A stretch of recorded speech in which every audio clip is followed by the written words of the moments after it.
మాకు చెప్పండి గోపాల్ సార్ వాళ్ళంతా.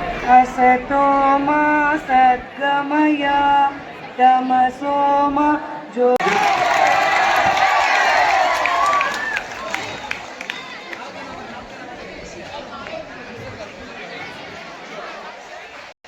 ಮಕ್ಕಳಿಗೆ ಧನ್ಯವಾದ.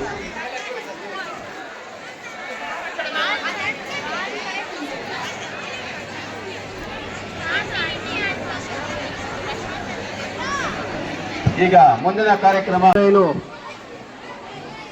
ಬಹಳ ಅದ್ದೂರಿಯಾಗಿ ತಾಲೂಕು ಮಟ್ಟಕ್ಕಿಂತ ಹೆಚ್ಚು ಅದ್ದೂರಿಯಾಗಿ ಇವತ್ತು ಇಲ್ಲಿ ಹೋಬಳಿ ಮಠದ ಕ್ರೀಡಾಕೂಟದ ಒಂದು ಉದ್ಘಾಟನೆ ನಡೀತಾ ಇದೆ. ಬಹಳ ಮಕ್ಕಳು ಬಹಳ ಖುಷಿಯಾಗಿ ಆಟ ಆಡ್ಲಿಕ್ಕೆ ಎಲ್ಲ ತಯಾರಾಗಿದ್ದಾರೆ. ಇದು ಮಾತಾಡುವಂತ ಸಂದರ್ಭ ಅಲ್ಲ.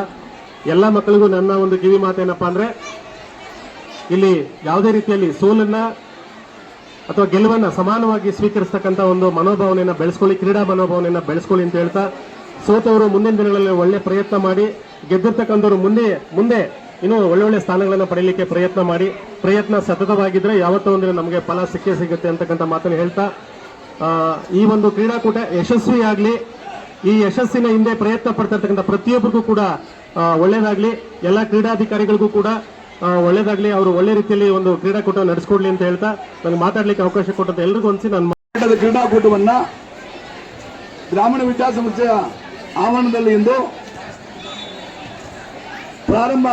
ಪ್ರಾರಂಭೋತ್ಸವವನ್ನು ಮಾಡಲಾಗಿ ತಾಲೂಕಿನ ಕ್ಷೇತ್ರ ಶಿಕ್ಷಣಾಧಿಕಾರಿಗಳು ಮತ್ತು ಸನ್ಮಿತ್ರರಾದ ಮಂಜುನಾಥ್ ಅವರು ಮತ್ತು ಈ ವೇದಿಕೆಯಲ್ಲಿರ್ತಕ್ಕಂಥ ಎಲ್ಲ ಶಾಲೆಗಳ ಮುಖ್ಯ ಶಿಕ್ಷಕರೇ, ಸರ್ಕಾರಿ ಅನುದಾನ ರಹಿತ ಎಲ್ಲ ಶಾಲೆಗಳ ಮುಖ್ಯಸ್ಥರು ಮತ್ತು ಮುಖ್ಯ ಶಿಕ್ಷಕರೇ ಮತ್ತು ಎಲ್ಲ ಉಪಾಧ್ಯಾಯ ವೃಂದಗಳ ಶಿಕ್ಷಕರೇ ಮತ್ತು ಮಕ್ಕಳೇ, ಇಲ್ಲಿ ಭಾಷಣಕ್ಕಿಂತಲೂ ಆಟ ಶುರು ಮಾಡಬೇಕು ಅನ್ನೋದು ಮೊದಲು ಆದ್ಯ ಕರ್ತವ್ಯ. ಆದ್ದರಿಂದ ಈಗ ನಮ್ಮ ಮೇಲೆ ಇರೋದು ಬರೀ ಊಟದ ವ್ಯವಸ್ಥೆ. 3 ದಿವಸ ನಮ್ಮ ಗ್ರಾಮೀಣ ಪ್ರೌಢಶಾಲೆ ಮಕ್ಕಳು ಊಟಕ್ಕೆ ಹೋಗಬಾರ್ದು. ಬೇರೆ ಶಾಲೆ ಮಕ್ಕಳು ಊಟ ಮಾಡಿದ ನಂತರ ಕಟ್ಟುನಿಟ್ಟಾಗಿ ನಮ್ಮ ಶಿಕ್ಷಕರು ಕೂಡ ನಮ್ಮ ಮಕ್ಕಳು ಮೊದಲು ಊಟಕ್ಕೆ ಹೋಗದೆ ಬೇರೆ ಶಾಲೆ ಮಕ್ಕಳು ಬಂದಿರತಕ್ಕಂಥವ್ರು ಊಟ ಮಾಡಿದ ನಂತರ ನಮ್ಮ ಮಕ್ಕಳು ಊಟಕ್ಕೆ ಹೋಗಬೇಕು. ಅಲ್ಲೇನನ್ನ ಸಾಕಾಗಲಿಲ್ಲ ಅಂದ್ರೆ ತಿರುಗಿ ಮಾಡಿಕೊಳ್ಳುವಂತ ಪರಿಮಿತಿ ಇರ್ತದೆ. ಆದ್ದರಿಂದ ಬೇರೆ ಶಾಲಾ ಮಕ್ಕಳಿಗೆ ಆದ್ಯತೆಯನ್ನು ಕೊಟ್ಟು ಸುಗಮವಾಗಿ 3 ದಿವಸ ಕೂಡ ಎಲ್ಲರೂ ಅನ್ಯೋನ್ಯವಾಗಿ ಹೋಗೋದಕ್ಕೆ ಅನುಕಂಪ ಮಾಡಿಕೊಂಡು ಎಲ್ಲರೂ ಅನ್ಯೋನ್ಯವಾಗಿ ಹೋಗಬೇಕು ಅಂತೇಳಿ ಈ ಸಂದರ್ಭದಲ್ಲಿ ನಾನು ಇಚ್ಛಿಸ್ತೇನೆ. ಜೈ ಕರ್ನಾಟಕ.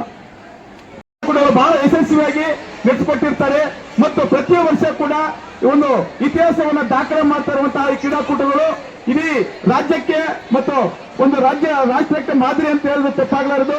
ಈ ಕ್ರೀಡಾಕೂಟದಲ್ಲಿ ತಾವೆಲ್ಲರೂ ಭಾಗವಹಿಸಿ ಬಹಳಷ್ಟು ಯಶಸ್ವಿಯಾಗಿ ಸೋಲು ಗೆಲುವನ್ನು ಸಮಾನವಾಗಿ ಸ್ವೀಕರಿಸಿ ಈ ಕ್ರೀಡಾಕೂಟದಲ್ಲಿ ಭಾಗವಹಿಸಿ ಬಹಳ ಸಂತೋಷವಾಗಿ ಆರೋಗ್ಯಕರವಾದಂತಹ ಆರೋಗ್ಯವನ್ನು ಕಾಪಾಡಿಕೊಳ್ಬೇಕು. ಸೋಲನ್ನ ಯಾವುದೇ ರೀತಿಯಲ್ಲಿ ಯಾವುದೇ ಒಂದು ಬೇಜಾರಾಗಿ ಸ್ವೀಕರಿಸಬಾರದು. ಸೋಲೆ ಮುಂದಿನ ಗೆಲುವಿನ ರೂವಾರಿ ಅಂತ ಹೇಳ್ಬಿಟ್ಟು ತಿಳಿದುಕೊಂಡು ಎಲ್ಲಾ ಕ್ರೀಡಾಕೂಟಗಳಲ್ಲಿ ಭಾಗವಹಿಸುವಂತಹ ಎಲ್ಲ ಕ್ರೀಡಾಪಟುಗಳು ಕೂಡ ಹೆಚ್ಚು ರೀತಿಯಲ್ಲಿ ಭಾಗವಹಿಸಿ ಯಶಸ್ವಿಗೊಳಿಸಲು ಈ ಒಂದು ಸಂದರ್ಭದಲ್ಲಿ ಕೋರುತ್ತಾ, ಈ ಒಂದು ಕ್ರೀಡಾಕೂಟಕ್ಕೆ ಎಲ್ಲರೂ ಸಹಕಾರ ಕೊಡ್ತಾ ಇದ್ದಾರೆ. ಪ್ರತ್ಯಕ್ಷವಾಗಿ ಪರೋಕ್ಷವಾಗಿ ಎಲ್ಲ ಮುಖ್ಯ ಶಿಕ್ಷಕರು, CRP ರವರು, BRP ರವರು ಮತ್ತು ಎಲ್ಲ ಈ ಒಂದು ಭಾಗದಲ್ಲಿರುವಂತಹ ಆಡಳಿತ ಮಂಡಳಿಯವರು, ವಿಶೇಷವಾಗಿ ಗ್ರಾಮ ಪಂಚಾಯತಿ ಅಧ್ಯಕ್ಷರು, PDOಗಳು ಮತ್ತು ಇತರೆ ಸಾರ್ವಜನಿಕರು ಮತ್ತು ಎಲ್ಲರೂ ಕೂಡ ನಮಗೆ ಈ ಕ್ರೀಡಾಕೂಟ ಯಶಸ್ವಿಯಾಗಿ ನಡೆಸಿಕೊಡೋದಕ್ಕೆ ಸಹಕಾರ ಕೊಟ್ಟಿರ್ತಾರೆ. ಎಲ್ಲರಿಗೂ ಕೂಡ ಈ ಒಂದು ಕ್ರೀಡಾಕೂಟ ಯಶಸ್ವಿಯಾಗಲಿ ಅಂತ ಹಾರೈಸುತ್ತಾ ವಿಜೃಂಭಣೆಯಿಂದ ನಾವು ಆಚರಣೆ ಮಾಡ್ತಾ ಇದ್ದೇವೆ. ಸೊ ಈ ಒಂದು ಸಂದರ್ಭದಲ್ಲಿ ಮಕ್ಕಳು ಅಷ್ಟೇ, ಅದು ಗೆಲುವಾಗಲಿ ಸೋಲಾಗಲಿ ಅದನ್ನು ಲೆಕ್ಕಿಸದೇನೆ ಮುಂದಿನ ಒಂದು ಸೋಲೆ ಒಂದು ಮೆಟ್ಟಲು, ಮುಂದಿನ ಒಂದು ಗೆಲುವಿಗೆ ಅಂತಕ್ಕಂಥ ಒಂದು ಮಾತು ಹೇಳಕ್ಕೆ ಇಷ್ಟಪಡ್ತೇನೆ. ಸೊ ಎಲ್ಲರೂ ಬಹಳ ಸುರಕ್ಷಿತವಾಗಿ ಯಾವುದೇ ಒಂದು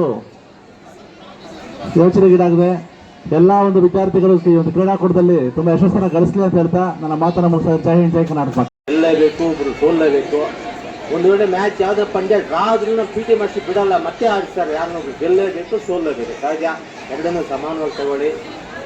ಅದೇ ರೀತಿ ಈ ಒಂದು ಕ್ರೀಡಾಕೂಟ ಇಷ್ಟೊಂದು ವ್ಯವಸ್ಥಿತವಾಗಿ ನಡೆಸಿದಂತಹ ಎಲ್ಲ ಶಾಲೆಗಳ ಮುಖ್ಯೋಪಾಧ್ಯಾಯರು, ಅದೇ ರೀತಿ ಮುಖ್ಯವಾಗಿ ವಿಶೇಷವಾಗಿ ಈ ಭಾಗದ ದಾನವೀರ ಶೂರಕರ್ಣ ಅಂತ ಹೇಳ್ಬೋದು, ಇಂಥ ಎಷ್ಟೋ ಕಾರ್ಯಕ್ರಮಗಳಲ್ಲಿ ಅದು ವಿಶೇಷವಾಗಿ ನಮ್ಮ ಸರ್ಕಾರಿ ಶಾಲೆಯ ಬಡ ಮಕ್ಕಳಿಗೆ ಸಾವಿರಾರು ಸಂಖ್ಯೆಯಲ್ಲಿ ಊಟದ ವ್ಯವಸ್ಥೆ ಹಾಕಿ ತುಂಬಾ ಒಳ್ಳೆ ಕೆಲಸ ಮಾಡ್ತಾ ಇದ್ದಾರೆ. ನಮ್ಮ ಮಾಮು ಅಣ್ಣ ಅವರು ನಮಗೆಲ್ಲ ತಂದೆ ಸಮಾನರು. ಅವ್ರಿಗೆ ಈ ವಿಜಯೇಂದ್ರ ಸ್ವಾಮಿ ಒಳ್ಳೆ ಆಶೀರ್ವಾದ ಮಾಡಲಿ, ಇನ್ನೂ ರಾಜಕೀಯದಲ್ಲಿ ಹೆಚ್ಚು ಉನ್ನತ ಸ್ಥಾನಕ್ಕೆ ಹೋಗ್ಲಿ ಅಂತ ಆಶಿಸ್ತಾ ನಾನು ಮಾತು ಮುಗಿಸ್ತೀನಿ. ಜೈ ಹಿಂದ್.